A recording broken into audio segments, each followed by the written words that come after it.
जय हिंद दोस्तों, आप सभी का स्वागत है आपके अपने YouTube चैनल जैकपुर पे का ये चैप्टर 2 का टॉप। आज मैं आप लोगों को 30 क्वेश्चन कराने वाली हूँ, जो सारे क्वेश्चन बहुत इंपॉर्टेंट है, जो आपके जो होने वाली एग्ज़ाम है उसके लिए तो और भी इम्पोर्टेंट है। तो ज़्यादा टाइम नहीं लगेगा। अगर 30 क्वेश्चन है तो बस 10 मिनट से कम ही, यानी 7 से 8 मिनट लगेंगे। और आपके एग्ज़ाम में इससे जो होता है क्वेश्चन, 2-3 क्वेश्चन आ सकते हैं और सारे इंपॉर्टेंट क्वेश्चन है, तो ज़रूर देखिएगा। तो चलिए वीडियो को स्टार्ट करते हैं। तो हमारा पहला क्वेश्चन है कि किस देश के संविधान में सर्वप्रथम मौलिक अधिकारों का समावेश किया गया था। तो सबसे पहले दुनिया में किस देश में संविधान बना था? तो सबसे पहले संविधान बना था अमेरिका में। तो ऑब्वियसली है कि मौलिक अधिकारों का समावेश भी अमेरिका के संविधान में हुआ होगा। तो ऑप्शन ए इज द क्या हो जाएगा करेक्ट आंसर। अगला क्वेश्चन देखते हैं। हमारा नेक्स्ट क्वेश्चन है 2 नंबर कि भारतीय जनता की अनिवार्य स्वतंत्रताओं का अधिकार पत्र निम्न में से किसे माना जाता है? भारतीय जनता की अनिवार्य स्वतंत्रताओं का अधिकार पत्र निम्न में से किसे माना जाता है? शक्तियों का वितरण, मौलिक अधिकार, मौलिक कर्तव्य या नीति निर्देशक तत्व। तो देखिए, भारतीय जनता की अनिवार्य स्वतंत्रता का अधिकार जो है वो हमारा मौलिक अधिकार है, जिसके लिए हम सुप्रीम कोर्ट तक भी जा सकते हैं। तो option B is the correct answer हो जाएगा। अगला क्वेश्चन है हमारा, संविधान द्वारा नागरिकों को प्रदत्त मूल अधिकारों की संख्या कितनी है? हमें कितने तरह का मूल अधिकार दिया गया है, ये पूछा गया। तो देखिए, पहले दोस्तों हमारे पास 7 मौलिक अधिकार थे, बट वर्तमान समय में जो है वो 6 मौलिक अधिकार थे। इनमें से जो एक मौलिक अधिकार था संपत्ति का अधिकार, जिसे जिसे जो है आपका 44वां संविधान संशोधन 1978 के द्वारा इसे कानूनी अधिकार की श्रेणी यानी कि 300 क में रख दिया गया है। ओके, तभी हमारे वर्तमान समय में 6 ही मौलिक अधिकार हैं। नेक्स्ट क्वेश्चन की ओर बढ़ते हैं। हमारा चौथा नंबर क्वेश्चन है कि किस संवैधानिक संशोधन द्वारा संपत्ति को मौलिक अधिकार के से हटाकर कानूनी अधिकार बनाया गया। देखिए, मैंने आपको बताया भी और क्वेश्चन भी आ गया, 44वां संविधान संशोधन 1978, जो मैंने आपको ऊपर में ही डिस्कशन कर दिया। अगला क्वेश्चन है 5 नंबर की संपत्ति का अधिकार अब क्या है? तो पहले मौलिक अधिकार था, अब क्या है? कानूनी अधिकार। देखिए, एक क्वेश्चन डिस्कशन किया उससे कितना क्वेश्चन बन गया। अगला क्वेश्चन है कि भारतीय संविधान में नीति निर्देशक तत्व किस देश के संविधान से लिया गया है? तो देखिए, भारतीय संविधान में जो नीति निर्देशक तत्व की चर्चा है, तो पहले संविधान के भाग 4 में है और अनुच्छेद 36 से 51 के बीच में है, और यह लिया गया है आयरलैंड के संविधान में। और यूपीएससी के एग्जाम में ये पूछा गया था कि आयरलैंड ने नीति निर्देशक तत्व किस देश के संविधान से लिया? तो वो स्पेन के संविधान से लिया है। तो आपको पता चल गया क्या हो जाएगा हमारा आंसर बी। अगला क्वेश्चन है हमारा 7 नंबर क्वेश्चन कि भारतीय संविधान के किस अनुच्छेद में नीति निर्देशक तत्वों का वर्णन है? ऑब्वियसली मैंने आपको पहले ही बता दिया, भाग 4 में, अनुच्छेद 36 से 51 में। तो option A is the correct answer हो जाएगा। अगला क्वेश्चन है हमारा कि नेहरू समिति ने अधिकारों का घोषणा पत्र किस वर्ष प्रस्तुत किया था? अधिकारों का जो घोषणा पत्र है उन्होंने कब प्रस्तुत किया था? तो नेहरू समिति के द्वारा जो अधिकारों का घोषणा पत्र घोषित किया गया था वो मोतीलाल नेहरू जी के द्वारा किया गया था 1928 ईस्वी में। यहाँ नेहरू का मतलब पंडित जवाहरलाल नेहरू जी नहीं समझना है। ओके, अगला क्वेश्चन देखते हैं 9 नंबर क्वेश्चन की किस वर्ष भारतीय संविधान में धर्मनिरपेक्षता शब्द समावेश किया गया? तो आपको पता है कि हमारे प्रस्तावना में भी जो संशोधन हुआ था, 42वां संविधान संशोधन 1976 के द्वारा जो है संविधान में 3 शब्द जोड़े गए थे, समाजवाद, पंथ निरपेक्ष और लोकतंत्रात्मक जोड़े गए थे। तो क्या आंसर हो जाएगा हमारा? Option B is the correct answer, 1976। अगला क्वेश्चन की ओर बढ़ते हैं। हमारा 10 नंबर क्वेश्चन है। और दोस्तों, वीडियो का एक्सप्लेनेशन अच्छा लगा तो प्लीज़ वीडियो को लाइक करके चैनल को सब्सक्राइब जरूर कर लीजिएगा। क्वेश्चन है कि राष्ट्रीय मानवाधिकार आयोग का गठन कब किया गया?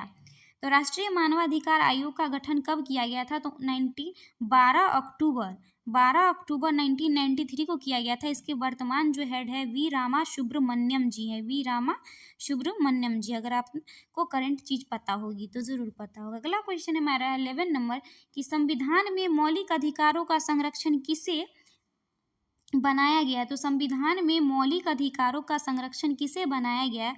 तो संविधान में मौलिक अधिकारों का जो संरक्षण है वो हमारा सुप्रीम कोर्ट है, यानी कि न्यायपालिका। देखिए, विधायिका का मतलब संसद हो जाता है, कार्यपालिका का मतलब हमारा हो जाएगा क्या कहते हैं, राष्ट्रपति या संयुक्त राष्ट्र संघ। तो ये तो यूनाइटेड नेशन के बारे में बात कर रहा है। तो ऑप्शन क्या हो जाएगा? सी। क्या हो जाएगा हमारा आंसर? सी। अगला क्वेश्चन देखते हैं। 12 नंबर क्वेश्चन है कि जीवन और दैहिक स्वतंत्रता का संरक्षण किस अनुच्छेद में वर्णित है? तो जीवन और दैहिक स्वतंत्रता का संरक्षण जो हमारा वर्णित है, जीवन और दैहिक स्वतंत्रता का संरक्षण जो वर्णित है किस अनुच्छेद में? तो वो अनुच्छेद 21 के तहत मौलिक अधिकार है, जिसमें निजता का अधिकार की भी चर्चा की गई है। अगला क्वेश्चन है हमारा 13 नंबर कि पुलिस किसी अभियुक्त को कितने घंटे के अंदर निकटतम न्यायाधीशों के समक्ष प्रस्तुत करता है? तो 24 घंटे के अंदर आने और जाने का समय छोड़कर। ओके। अगला क्वेश्चन है हमारा कि निवारक नजरबंदी के तहत अधिकतम कितने दिनों के लिए व्यक्ति को गिरफ्तार किया जा सकता है? निवारक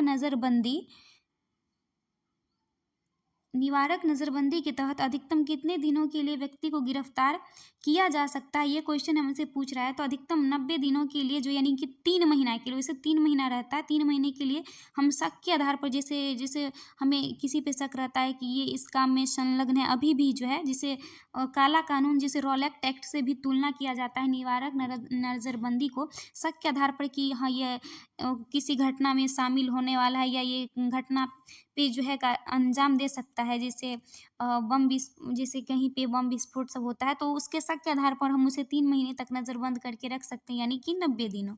अगला क्वेश्चन है हमारा 15 नंबर की संविधान के अनुसार कितने वर्ष से कम उम्र के बच्चों को किसी कारखाने, खदान या अन्य किसी खतरनाक काम पर नहीं लगाया जा सकता है? तो वो हो जाएगा हमारा 14 वर्ष से कम उम्र के बच्चों को हम नहीं लगा सकते हैं। ये हमारा हो जाएगा शोषण के विरुद्ध अधिकार, जो 23 और 24 में दिया गया है, यानी कि अनुच्छेद 23 में हमारा हो जाएगा। Option A is the correct answer. अगला क्वेश्चन हमारा 16 नंबर की भारतीय संविधान के किस अनुच्छेद 32 में किस अधिकार का वर्णन है? तो आपको पता है कि मौलिक अधिकार जो है वो 6 है, जिसमें जो है आपका अनुच्छेद 32 जो संबंधित है वो संवैधानिक उपचारों का अधिकार से संबंधित है, जिसे डॉक्टर भीमराव अंबेडकर ने संविधान की आत्मा भी कहा था। और इसके तहत जो सुप्रीम कोर्ट 5 तरह की रीट जारी करती है, और जो हाई कोर्ट होता है अनुच्छेद 226 के तहत वो 5 रीट जारी कर सकता है। अगला क्वेश्चन 17 नंबर क्वेश्चन देखते हैं कि राज्य के नीति निर्देशक तत्व भारतीय संविधान के किस भाग में उल्लेखित हैं? तो राज्य के नीति निर्देशक तत्व भारतीय संविधान के किस भाग में है? तो मैंने आपको तभी से कई बार बताया कि भाग 4 में है। अगला क्वेश्चन देखते हैं 18 नंबर क्वेश्चन कि मौलिक कर्तव्यों की सूची का समावेश किस संवैधानिक संशोधन द्वारा किया गया है? तो मौलिक कर्तव्यों, जो हमारे मूल संविधान में मौलिक कर्तव्य नहीं था, इसे जो है 42वां संविधान 1976 के द्वारा स्वर्ण सिंह समिति की सिफारिश पर इसमें टोटल 10 मौलिक कर्तव्य जोड़े गए थे, लेकिन वर्तमान में 11 मौलिक कर्तव्य है। तो इसमें एक मौलिक कर्तव्य जो 2002 ईस्वी में 86वां संविधान संशोधन द्वारा जोड़ा गया था, बच्चों का निःशुल्क शिक्षा का अधिकार 6 से 14 वर्ष का। अगला क्वेश्चन है हमारा 19 नंबर क्वेश्चन कि किनके विचारों से यह प्राप्त होता है कि अधिकारों में स्वतंत्रता और समानता दोनों ही निहित हैं? तो किनके विचारों से यह पता चलता है? तो वो चलता है हमारे ज्योतिबा राव फूले के द्वारा। अगला क्वेश्चन देखते हैं हम 20 नंबर, संपत्ति का अधिकार भारतीय संविधान के किस अनुच्छेद में शामिल है? तो ये हमारा 300A के शामिल है, जो मैंने आपको ऊपर में ही बता दिया था। देखते हैं ऑप्शन में भी देख लेते हैं कितने नंबर में है। ऑप्शन नंबर हमारा सी हो जाएगा 300A। 21 नंबर क्वेश्चन है कि भारतीय संविधान के किस भाग को मैग्ना कार्टा कहा जाता है? तो भारतीय संविधान में जो हमारा मौलिक अधिकार है, मौलिक अधिकार को मैग्ना कार्टा कहा जाता है। ब्रिटेन में जो है नागरिकों को कुछ मूल अधिकार दिए गए थे, जिसे मैग्ना कार्टा कहा गया था, और भारत के नागरिकों को जो है कुछ अधिकार वो मौलिक अधिकार के तहत दिया गया, इसीलिए हम भारत के मौलिक अधिकार को मैग्ना कार्टा कहते हैं। और ये हमारे मौलिक अधिकार की चर्चा भाग 3 में अनुच्छेद 12 से लेके जो है 35 तक है। नेक्स्ट क्वेश्चन है हमारा 22 नंबर की एक सेकेंड, क्या हो गया। 22 नंबर है कि शिक्षा का अधिकार भारतीय संविधान के किस अनुच्छेद में वर्णित है। तो शिक्षा का अधिकार हमारे भारतीय संविधान के अनुच्छेद 21 में वर्णित है, जिसे 86वां संविधान संशोधन 2003 के तहत जो है 2002 के तहत जोड़ा गया था। नेक्स्ट क्वेश्चन है हमारा 23 नंबर क्वेश्चन की अस्पृश्यता का अंत भारतीय संविधान के किस अनुच्छेद में वर्णित है। तो जब आप ये अनुच्छेद पढ़िएगा तो ये हमारा मौलिक अधिकार है, जो हमारे अनुच्छेद 17 में है, अनटचेबिलिटी यानी कि छुआछूत का विरोध करता है। अगला क्वेश्चन है 24 नंबर क्वेश्चन की अनुच्छेद 21(1) को भारतीय संविधान में किस संशोधन द्वारा जोड़ा गया। तब इसे मैंने कई बार बताया 86वां संविधान संशोधन, तो इसलिए मैं इसको आपको एक्सप्लेनेशन नहीं करूंगी, तभी से बहुत बार कर दिया। 25 नंबर क्वेश्चन है डॉक्टर भीमराव अंबेडकर ने भारतीय संविधान के किस अनुच्छेद को संविधान का हृदय एवं आत्मा कहा। तो मैंने ऊपर भी बताया था, अनुच्छेद 32 को संवैधानिक उपचार के अधिकार को कहा है।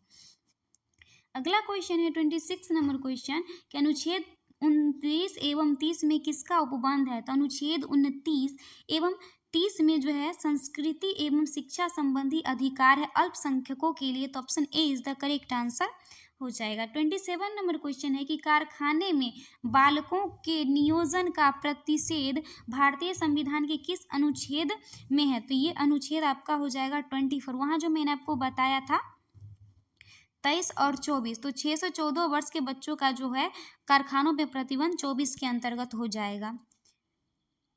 अगला है हमारा 28 नंबर क्वेश्चन की धार्मिक स्वतंत्रता का अधिकार भारतीय संविधान के किस अनुच्छेद में वर्णित है। तो जो हमारा धार्मिक स्वतंत्रता का अधिकार है वो 25 से 28 तक में, इसमें धार्मिक स्वतंत्रता क्या क्या दी गई है इसका वर्णन हमारे अनुच्छेद 25 से 28 में किया गया है। अगला क्वेश्चन है हमारा कि मानव के दुर्व्यापार और बालात श्रम को प्रतिषेध के किस अनुच्छेद में दिया गया। तो बालात श्रम जो है वो यानी कि जबरदस्ती हम किसी से काम करवा लेते लेकिन उसको उचित जो है वेतन नहीं देते, उसी को बोलते हैं बालात श्रम। तो वो आ जाएगा हमारा अनुच्छेद 23 में। और अनुच्छेद 24 में 6 से 14 वर्ष के बच्चों को हम किसी खतरनाक काम पे नहीं लगा सकते हैं, 14 वर्ष से कम उम्र के बच्चों को। तो हमारे इस वीडियो का लास्ट और आखिरी क्वेश्चन है, तो अभी तक आपने वीडियो को लाइक नहीं किया तो प्लीज़ लाइक करके चैनल को सब्सक्राइब जरूर कर लीजिएगा। 30 नंबर क्वेश्चन है कि सार्वजनिक पद पर कोई व्यक्ति अवैध रूप से आसीन है तो वह कौन सा रीट जारी की जा सकती है। तो मैंने आपको बताया था कि संवैधानिक उपचार का अधिकार अनुच्छेद 32 के तहत 5 रीट जारी किया जाता है, जिसमें एक बंदी प्रत्यक्षीकरण है, परमादेश है, उत्प्रेषण है और अधिकार परीक्षालेख है, और एक आपका हो जाएगा प्रतिषेध। 5वां क्या है, प्रतिषेध। तो ये 5 तरह के रीट है। तो ये बोल रहा है कि सार्वजनिक पद पर कोई व्यक्ति अवैध रूप से आसीन है तो कौन सा रीट जो है सुप्रीम कोर्ट के द्वारा जारी किया जाता है। तो वो जारी किया जाता है अधिकार परीक्षालेख। Option C is the correct answer. यही था तो हमारा 30 क्वेश्चन। तो 30 क्वेश्चन हमने करा दिया। आपका कितना सही हुआ कमेंट में जरूर बताइएगा। And thanks for watching the full video.